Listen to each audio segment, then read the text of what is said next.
Територијалната противпожарна единица денови веќе добија нова опрема. Истата ќе се набави како резултат на одобрениот проект со кој Центарот за развој на Вардарскиот плански регион аплицираше пред јапонската влада во рамки на програмата Грант помош за поддршка на мали проекти.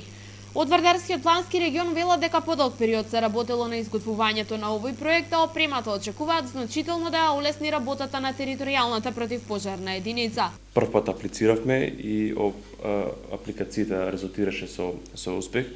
Ова апликација работевме подолго време, се работи за купување на ново возило за територијалната противпожарна единица. Покрај возилото ќе купиме и опрема и средства за комуникација. Велешката пожарна располага со едно слично возило, но со помал капацитет. Со новото возило се очекува побрзо и побезбедно да се пристигнува до тешко достапните делови од градот.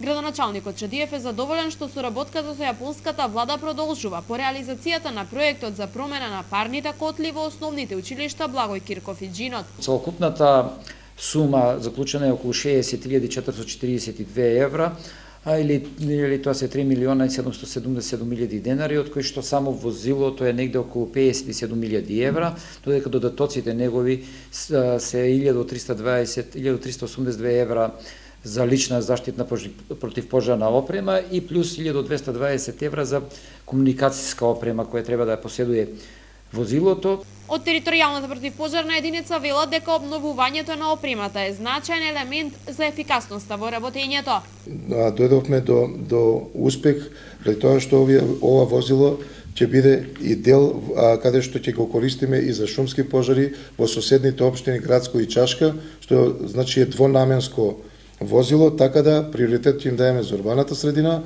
доколку има потреба да действуваме и на овие општини со шумски пожари, тогаш ќе бидат приклучени и кон сето тоа. Од општина Велес очекуваат дека наскоро ќе се реализираат предвидените вработувања во противпожарната единица со оглед на тоа дека во моментов се соочува со недостаток на персонал.